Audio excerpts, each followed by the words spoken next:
Bien, lo prometido es deuda. Ya lo habíamos anunciado al doctor Javier Garaycoa Ortiz, ex procurador general de la Nación y obviamente un catedrático universitario con una amplia trayectoria y mucha experiencia en lo que tiene que ver con los temas que son de alcance nacional. Habíamos anunciado dos temas. Una, la situación de Pandora Papers, en la cual estaría involucrado el jefe de Estado, don Guillermo Lasso Mendoza, y por otro lado también el estado de excepción, el decreto de estado de excepción que supuestamente apunta que sacando a las Fuerzas Armadas en las calles, llevar adelante medidas de carácter restrictivas para la ciudadanía, se va a combatir con absoluta objetividad el problema de la inseguridad en este país, que dicho sea de paso, prácticamente ha desbordado todas las expectativas. Hace pocas horas señalábamos, mataron a una pareja de esposos allá en Crucita, en Manaví, y bueno, esa es una respuesta, digamos, o un referente de lo que en verdad está sucediendo en una sociedad como la nuestra. Bien, doctor, bienvenido. ¿Cómo está usted? ¿Cómo ha pasado? Muy bien, muchas gracias. Oiga, lo felicito por sus aportes con sus libros y sus ideas. Muchas gracias. Sí. Siempre estamos atentos a la problemática nacional, ¿no? Bueno, ahora estoy jubilado de la universidad, entonces tengo más tiempo para producir, pero estoy en la profesión acá. Muy bien, doctor, una situación, el aspecto de Pandora Papers ha llamado mucho la atención, tomando en cuenta que esto es un fenómeno no solamente que le compete al país, como está señalando ciertos sectores políticos que dicen que esto se encuadra en un plan desestabilizador, pretendiendo tirar al traste un proyecto político que recién empieza y que ha dado resultados con el asunto del proceso de vacunación. Pero aquí también hay una situación, doctor. Estas investigaciones no provienen pues, de algún actor político nacional. Esto viene de un consorcio de periodistas investigativos de los Estados Unidos. Y no solamente involucra a don Guillermo Lasso, sino también a otros dirigentes como Piñera, etcétera, etcétera. ¿Cuál es su apreciación, doctor, en términos jurídicos, de esto que está aconteciendo específicamente con nuestro presidente? Ya, a ver, para empezar, ¿no? Sobre el origen, como usted señala, ¿no? Efectivamente, la revolución tecnológica y comunicativa que vivimos tiene uno de los elementos esenciales en este aspecto comunicativo, ¿no? Que se puedan hacer investigaciones desde lo que en las redes abunda. Es decir, en las redes se encuentra hoy información variada, ¿no? Sin moverse del asiento. Antes pues había que ir a la biblioteca, investigar, pero bueno, ahora pues es posible hacerlo así, pero evidentemente también hay que verificar la noticia, ¿no? Entonces este consorcio, como usted señala, o grupo de periodistas, investigadores, son comunicadores e investigadores, no para dar noticias, sino investigar y dar a conocer esto. Le pusieron a su descubrimiento Pandora Papers, para la información de quienes nos escuchan, por favor. De acuerdo a la mitología griega, ¿no? Pandora era una caja de sorpresas, dentro de las cuales pues salían cosas fabulosas, por supuesto con fuerzas sobrenaturales, algunas de ellas malignas o negativas, ¿no? Por eso el término Pandora, por si acaso, ¿no? Eso es lo que cuidado se confunda con el grupo musical mexicano. Claro. Claro, caja de sorpresa, probablemente incluso los mexicanos eligieron por eso ese nombre, ¿no? Pandora son, en este caso, las sorpresas que ellos mostraban en el ámbito artístico. Pero bueno, la elección entonces responde a ese afán de ir mostrando las cosas que están contenidas en esa caja de sorpresas de Pandora. Y entre ellas pues se localiza precisamente este problema de los depósitos offshore. ¿Qué significa esto también? Todo para información previa, ¿no? Offshore significa fuera de las costas, en lejanía, ¿no? Offshore, eso es un término en inglés que implica eso, algo que está fuera del perímetro de las costas. En primer lugar, ¿no? Es decir, en el extranjero, para decirlo, ¿no? Más precisamente en castellano, fuera de las fronteras nacionales. En segundo lugar, pues, esta forma abreviada, ¿no? de decir inversiones offshore, es para encubrir los depósitos en los que son llamados paraísos fiscales. Correcto. La denominación de paraísos fiscales proviene, por cierto, de Naciones Unidas, ¿no? Es decir, el propio Fondo Monetario Internacional tiene establecido los países que son paraísos fiscales. ¿Qué significa paraíso fiscal? Es un país en donde se encubren las fortunas para no pagar impuestos en sus respectivos lugares, ¿no? De los capitales de origen, digamos. Exacto. Entonces se les dice, bueno, ustedes van a pagar aquí a la banca. La banca se encarga, o el banco respectivo del que se encarga del manejo presupuestario en el estado sede, ¿no? Claro. Es decir, ahí el acuerdo, para ustedes van a ganar esos dinero, van a tener muchas ganancias, ustedes los pagan tanto. Pero nosotros les permitimos, hacemos, antes se llamaba aquí también el velo, que impide pues, el acceso a esas cuentas. Nosotros vamos a establecer una legislación que impida que alguien investigue. Como el sigilo bancario. El sigilo, vamos a hacer eso, ¿no? Entonces, esto es lo que permite, pero han detectado, por supuesto, todo esto se hace a través del tercero, ¿no? No es que alguien viene, yo voy y deposito mi dinero, ¿no? Sino que se lo encubre a través de una ruta, se llama, ¿no? Una ruta que pasa primero por una empresa, generalmente una empresa fantasma, ¿no? Que es la que recibe esos dineros, los deposita en una banca y luego la transfiere al paraíso fiscal. Correcto. Es decir, va una ruta que va encubriendo. Primero, la transferencia a la empresa fantasma, ¿no? El depositario real, el dueño real entrega a esa empresa, que es a su vez empresa fantasma porque no tiene ningún objetivo. Generalmente se la forma en el mismo país. Correcto. Y luego esta pues hace una transferencia, estos son mis recursos, ¿no? Los recursos de la empresa, y de allí se hace la transferencia a la cuenta respectiva bajo el sigilo bancario. ¿Qué es lo que ha pasado? Pues que se descubrió por parte de esta investigación, ¿no? Una serie de mandatarios y de personalidades que encubrían de esta manera recursos. Lo hacen no solo los mandatarios, también suelen hacerlo figuras del arte, deportistas, claro, futbolistas. ¿Qué es lo que no hay en este mundo? Futbolistas, por ejemplo, ¿no? Del progreso de la élite, claro, que ganan mucho dinero, etc. Bueno, pero al fin y al cabo esas son figuras públicas desde el punto de vista del conocimiento público, pero son personas particulares, ¿no? Es decir, como Cristiano Ronaldo, Messi, son particulares, ¿no? No pueden hacer eso porque tienen que pagar sus impuestos y también les cae encima las oficinas fiscales de esos países donde están. Cristiano Ronaldo, por ejemplo, se fue de España a Italia por ese problema, ¿no? Es decir, porque le estaban cobrando mucho. Ahora, doctor, termino la idea y enseguida. En las figuras públicas, que son las que nos interesan, porque son personas que responden al público, en este caso dignatarios, mandatarios, se encuentra Piñera, el actual presidente de Chile, porque está por salir también ya, ¿no? Por eso le han pedido su salida a la destitución, y Guillermo Lasso, ¿no? Entonces ahí está el problema. ¿Por qué? Porque además las normas nuestras prohíben que las personas que tengan cargos públicos tengan depósitos en el exterior, precisamente para evitar este problema. Y sucede que el señor Guillermo Lasso presentó una declaración de que él ya no tenía esos recursos en el exterior. Correcto.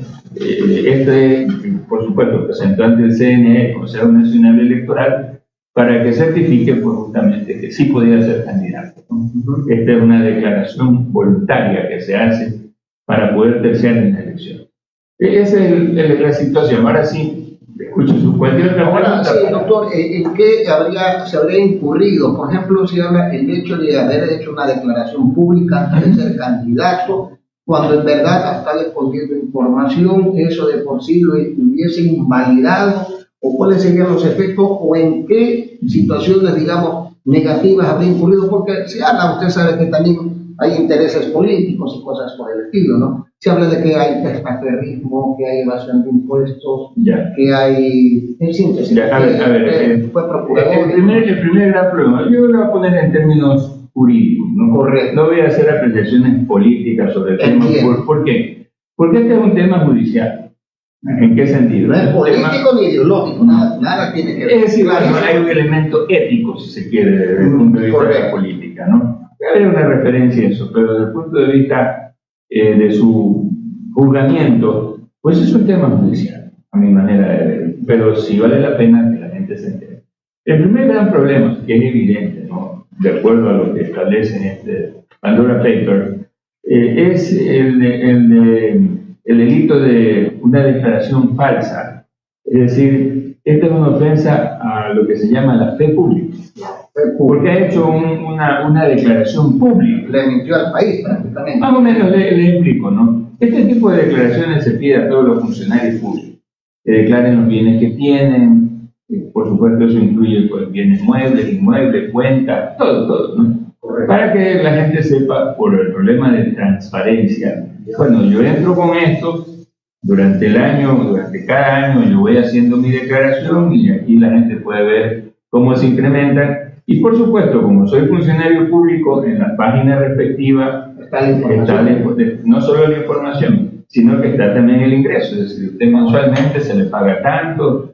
Eso pues está justificado, pues si se le paga por eso está bien, ese es el incremento normal, legal, absolutamente está. Entonces hay una afectación a la fe pública, ¿no? Porque la transparencia es un principio hoy constitucional también, ¿no?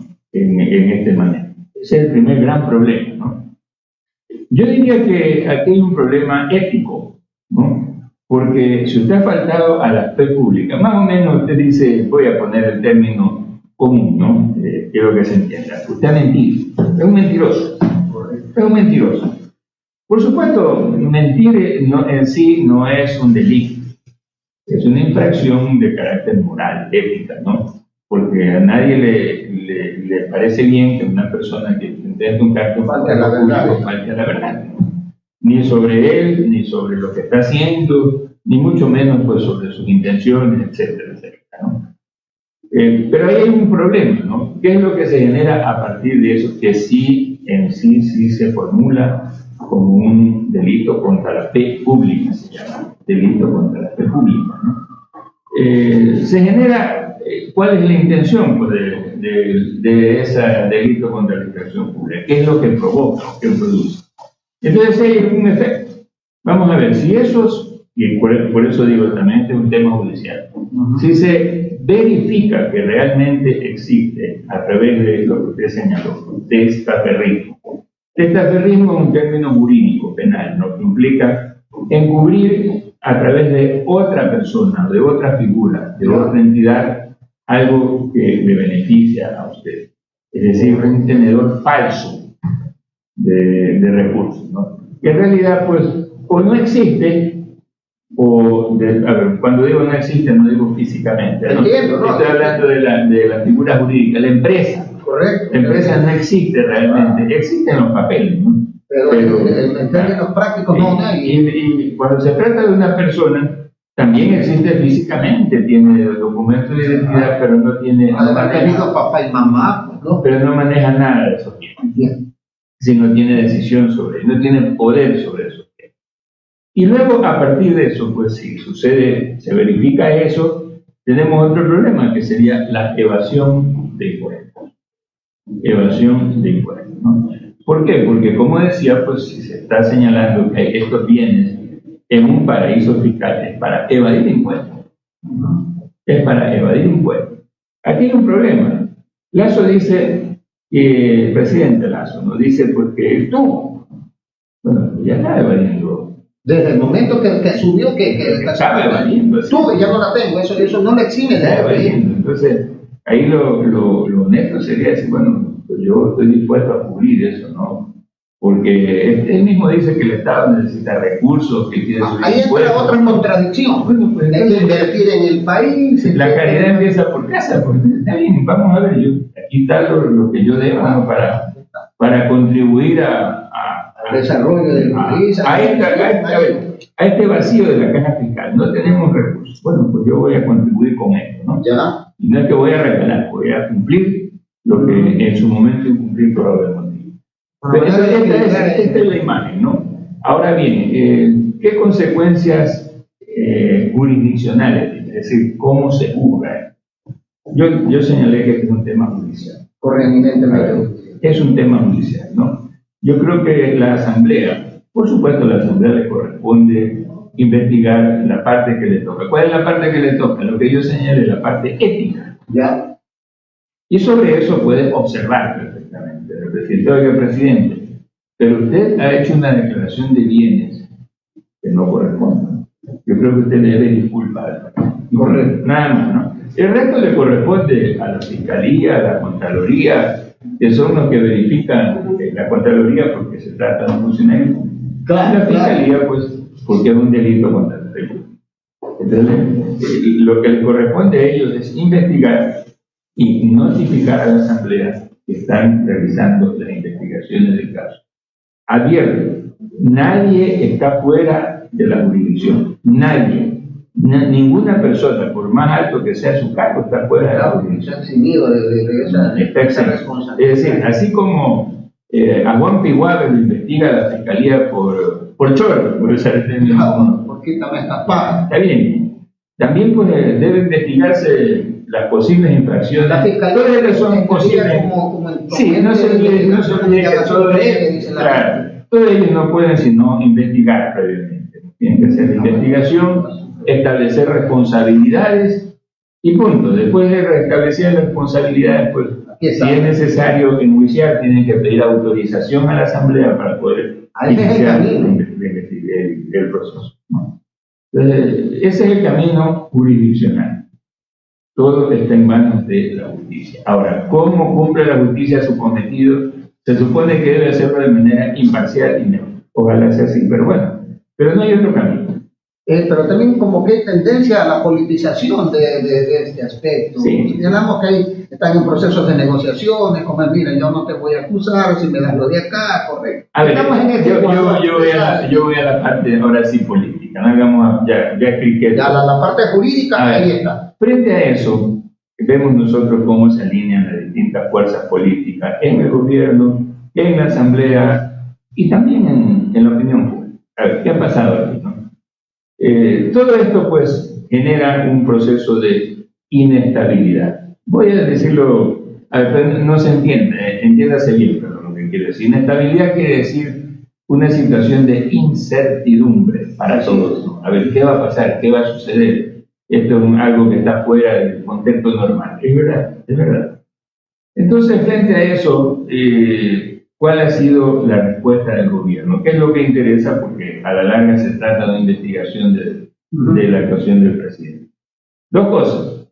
Hay una respuesta que debe ser la parte política, ¿no? Esto es mostrar la colaboración abierta para cualquier indagación, ¿no? El presidente ha dicho que sí, que está abierto, pero no ha concurrido a los llamados de la Asamblea, de la Comisión de Asuntos Constitucionales, el señor Cabacambo, lo preside, ¿no? Y dice pues que los va a recibir en Carondelet, ¿no? A ver, yo creo que es verdad, ¿no?, que se puede tomar de su versión en Carondelet. Yo creo que sí, no, tampoco hay que ponerse muy a la banda, muy extremista, ¿no? Pero también yo creo que él debe solicitarles y dar una explicación de por qué no pueden concurrir. ¿Por qué? Porque es deferencia, ¿no? Así como él pide la deferencia. De cortesía, digamos. Así como él pide la deferencia para él, ¿no? Es decir, a ver, yo quiero que en mi calidad de presidente ustedes vengan acá. Ciertamente que te deferencia para la Asamblea y decirle, señores asambleístas, disculpen, lamento no poder ir en este momento por tales motivos. Encantado los recibo en cualquier momento en medio de mi labor. La iniciativa debe de partir de él, porque él es el protagonista, él es el indicado. Y el fiscalizador es la Asamblea, ¿verdad? Porque él tiene que responder. Como que le diga a un juez, venga, uno que está en mi casa, yo no voy a su juzgado, más o menos así. Claro, entonces, y en cuanto al hijo, a la señora, es verdad que ellos no son funcionarios públicos y pueden decir efectivamente que no es obligatorio, pero no está de más decir, bueno, pero yo les abro mi cuenta, aquí están disponibles, es la actitud ética, ¿no? Que nada debe, nada teme, sí. Aquí están disponibles. El hecho de que sea primera dama no la convierte en ningún momento. No es funcionaria. Vale la oportunidad porque estos conceptos deben ser aclarados, porque la ciudadanía tiene otra visión de las cosas, ¿no? Pero si se inicia la indagación de la fiscalía, ellos sí pueden llamar a quien quieran, a la esposa, al hijo, parientes, yo qué sé, perros posibles. Hacia otra situación, doctor, se habla mucho aquí de que en Ecuador, con estos antes, esta situación, por favor. Realidad, ¿no? Pero la respuesta de él además ha tenido otro ingrediente que me olvidaba de mencionar. la declaratoria del estado de emergencia, dije, para combatir la delincuencia. El estado de excepción. Es evidente que el estado de excepción, ¿no? Que él está haciendo más o menos esa de la famosa fábula del año, de ponerle un rábano adelante y darle palo para atrás. ¿No? Es decir, el rábano es este, sí, yo voy a ir, pero también aquí está el estado de excepción. Por si acaso quieran moverme el piso. Levantismos, aquí tengo. Nadie le va a creer que con un estado de excepción él va a resolver el problema de la seguridad pública. Por favor, pero no somos ingenuos, ¿no? Ese es un problema voluminoso. Yo recuerdo acuérdese usted cuando recién Correa llegó al poder, le sacaron todo el tema y él dijo, bueno, con el 911. Y bueno, el 911 ayudó, ¿no? Sigue ayudando, indudablemente. Pero tampoco soluciona por el problema de fondo. Son problemas globales, digamos. Y globales, ¿no? Hoy son problemas globales. Globales, ¿no? El lavado de activos, por ejemplo. El lavado de activos están involucrados los bancos internacionales.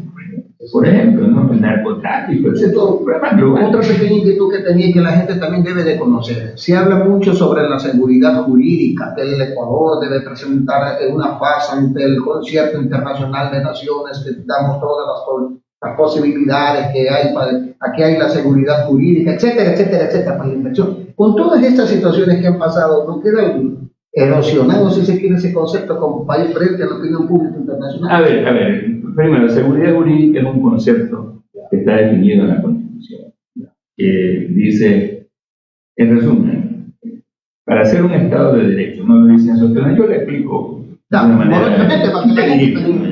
Para ser un Estado de Derecho hay que tener normas claras, previas, precisas y aplicables. Y además, añado, porque eso está también en otro artículo, una justicia de tercero, neutral, ¿no? Que garantice los derechos de la persona. Eso es la seguridad jurídica, ¿no? Vamos a ver, normas. Normas existen en nuestro país, suficientes. Empezando por una constitución que es extraordinaria. Lo reconocen internacionalmente. Aunque algunos dicen que eso es una aberración, que hay que retroceder. Eso no pero bueno, es extraordinaria, ¿no? Extraordinaria desde el punto de vista garantista. Porque lo que le interesa al ciudadano es que se le garanticen sus derechos para vivir en una sociedad medianamente civilizada. Pues parece. Segundo, existen otras normas secundarias, ¿no? Algunas no han sido modificadas. Pero fíjese usted, ¿no? Vamos a hablar de una porque también la mencionan, ¿no? El tema laboral. Para la inversión es necesario el movilizar. A ver, yo creo que hay que diferenciar entre lo que son políticas laborales y derechos laborales. ¿Cuál es la diferencia? Las políticas laborales son aquellas que el gobierno hace para políticas de empleo, que forman parte del régimen económico, ¿no? El régimen económico se examina, por ejemplo, vamos a suponer, ¿no? Los recursos naturales, el gasto de los recursos, entre otras cosas. Pero también política de empleo. La política de empleo, dice la Constitución, es para lograr porque las personas tengan ingresos justos, no adecuados. Pero digamos que en la política de empleo es flexible porque, de acuerdo a lo que dice la Constitución en el artículo 85, las políticas públicas son para garantizar los derechos del buen vivir y se hacen con la participación ciudadana. Toda política pública debe apuntar a eso. Bueno, podrán decir, sí, pero el primer gran problema es que tengan trabajo. Y está bien, es correcto, es posible que usted pueda hacer una política pública en la que usted promueva determinados asuntos. Por ejemplo, se me ocurre, vamos a, por cada trabajador nuevo que la empresa acepte, vamos a hacerle un descuento para el impuesto a la renta que debe pagar. ¿Ya?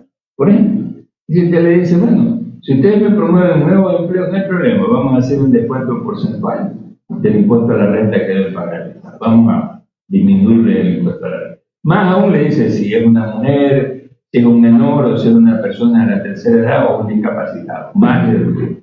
Eso es una política de empleo. Y además cumple un objetivo inclusivo y apunta a los derechos de otros sectores. Pero eso no quiere decir que la política pública no puede alterar ninguna los derechos ya establecidos. No puede ser. Y eso es lo que se nos está diciendo. Clarísimo. Vamos a hacer otra norma jurídica para otro código. Un código por... A ver, ese cuento, ¿no? Cuando cambiaron el código penal anterior por el COIP actual, ¿no? Se hizo normas paralelas para que poco a poco se vayan derogando las anteriores. Y vayan poniéndose en yo creo que es que no puede haber dos códigos. En ningún país del mundo es posible tener dos normas. Puedes bailar en dos escenarios al mismo tiempo. Se pierde la idea de igualdad, ¿no? Es decir, la igualdad ante la ley. La idea de igualdad material se llama en términos de teoría jurídica. Implica la igualdad de las personas ante la norma. Imagínese usted que le diga, no digo que pase eso, ¿no?